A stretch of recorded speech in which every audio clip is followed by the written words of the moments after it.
Hello guys, welcome back to my YouTube channel में है। Channel को सब्सक्राइब कर सकते हैं। Uttar Pradesh state medical faculty एक नई अपडेट जारी की हुई है।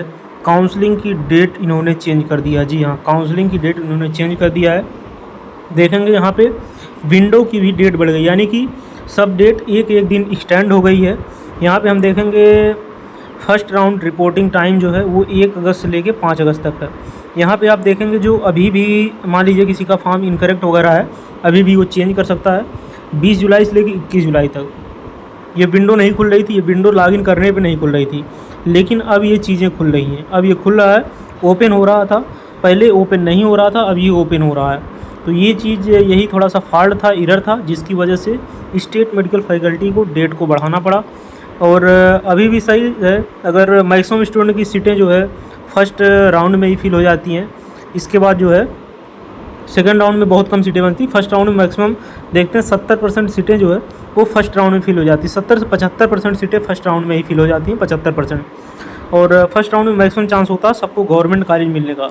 लेकिन हम बार बार ये फोकस कर रहे हैं, गवर्नमेंट कॉलेज लेना और गवर्नमेंट कॉलेज में ठीक कोर्स लेना, मतलब कम परसेंटेज पे भी ये काउंसलिंग करना भी अपने आप में एक बहुत बड़ी कला है। काउंसलिंग आप कौन से कॉलेज का प्रेफरेंस कैसे फिल कर रहे हैं, किस कैटेगरी में और कौन से कोर्स की सीट खाली है, ये सारी चीज़ें होती हैं। और एक कॉलेज में अलग अलग कोर्स फिल कर सकते हैं, एक कॉलेज अलग अलग कॉलेज में एक कोर्स फिल कर सकते हैं, सारी चीज़ें होती हैं। उनका प्रेफरेंस वगैरह बहुत इंपॉर्टेंट होती है काउंसलिंग। तो जो स्टूडेंट काउंसलिंग को हल्के में ले रहे हैं, काउंसलिंग को बिल्कुल हल्के में ना लीजिए। काउंसलिंग एक इम्पॉर्टेंट पार्ट हो जाता है स्टेट मेडिकल फैकल्टी का। काउंसलिंग के बाद जो है, काउंसलिंग अगर आप अच्छे से कर देंगे, इसके बाद सीट अलॉटमेंट लेटर आ जाएगा। इसको लेकर आप कॉलेज में रिपोर्ट कर देंगे, वहाँ पे जो डॉक्यूमेंट लग रहा है डॉक्यूमेंट वेरीफाई करवा देंगे, आपको कॉलेज मिल जाएगा। यहाँ पे आप देखेंगे 20 जुलाई से लेके 1 जुलाई तक है एडिट करने का। जो रिजेक्ट फॉर्म हुए हैं, देखिए जिनका फॉर्म रिजेक्ट हुआ है उनके पे मैसेज वगैरह गया होगा। अब लॉगिन कर रहे हैं, आपका फॉर्म सक्सेसफुल बता रहा, कोई दिक्कत नहीं है। और ना कोई एडिट वगैरह करने का ऑप्शन आ रहा है, तो कोई दिक्कत आपके फॉर्म में नहीं है, परेशान होने की कोई ज़रूरत नहीं है। काउंसलिंग फर्स्ट राउंड रजिस्ट्रेशन जो है 24 जुलाई से होगा। पहले 23 जुलाई था, अब देखिए हो गया 24 जुलाई। और राउंड फर्स्ट प्रेफरेंस जो है सब एक एक दिन लगभग देख रहे हैं, तो लगभग एक एक दिन बढ़ गया। मतलब राउंड फर्स्ट डिसीजन मेकिंग वही 31 ऑफ जुलाई हो गया, शायद पहले जो है ये था 30 जुलाई था। तो एक एक दिन टाइम बढ़ा हुआ, कोई ज़्यादा डिफरेंस नहीं है। बस ये वेबसाइट नहीं खुल रही थी, और जो स्टूडेंट को नहीं पता था हमारा फॉर्म रिजेक्ट है क्या है, अब अपना फॉर्म लॉगिन करके एक बार देख लीजिए।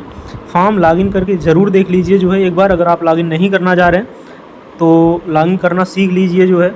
आप अपना नंबर वगैरह आपको पता होगा, ये सारी चीज़ें छोटी बात है, कोई बहुत बड़ी बात नहीं है। एप्लीकेशन नंबर, इसके बाद पासवर्ड। हमारे पास 5-6 फॉर्म हैं, हमने लॉगिन करके देखा। अभी जो है उनके रैंक नहीं आया हुआ, मेरी लिस्ट नहीं आती। हमने कई बार वीडियो बताया आपको, जो है रैंक आती है, जो है आपकी कितनी रैंक है, कैटेगरी रैंक और कितनी ओवरऑल रैंक है। कैटेगरी रैंक, ओवरऑल रैंक जो है आपके ही आईडी पे आएगी। जब जैसे ही आप लॉगिन करेंगे, लॉगिन करने के बाद जो है यहाँ पे आप आईडी पासवर्ड डालेंगे। यहाँ पे आप आईडी पासवर्ड डालेंगे, जो है एप्लीकेशन नंबर और पासवर्ड, ये आपके मेल आईडी पे गया होगा, वही लॉगिन करना आपको, वही लॉगिन करिए। इसके बाद ये जो है कैप्चर है, इसको आप फिल करेंगे तो आपकी जो है विंडो ओपन होके आ जाएगी। विंडो ओपन होके आ जाएगी, वहाँ से प्रॉपर आप काउंसलिंग कर सकते हैं, सारी चीज़ें कर सकते हैं।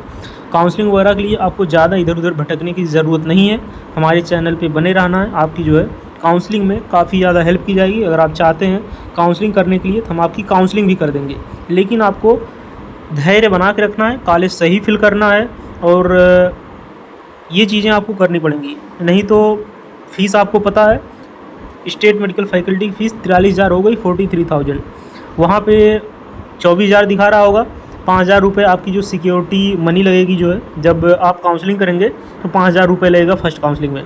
सेकंड काउंसलिंग में 500 रुपये लगेगा सेकंड रजिस्ट्रेशन के लिए। फर्स्ट काउंसलिंग में 5,000 रुपये लगेगा। इसके बाद ये है सिक्योरिटी मनी के लिए।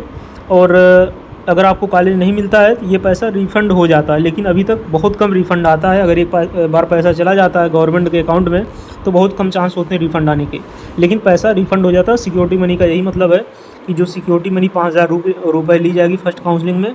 अगर आपको कॉलेज नहीं मिलता है, मनपसंद कोर्स क्या, अगर आपको कॉलेज नहीं मिल रहा, अगर आपको कोर्स ही मिल जा रहा है, आप एडमिशन नहीं ले रहे हैं, तो 5,000 रुपये आपके चले जाएंगे।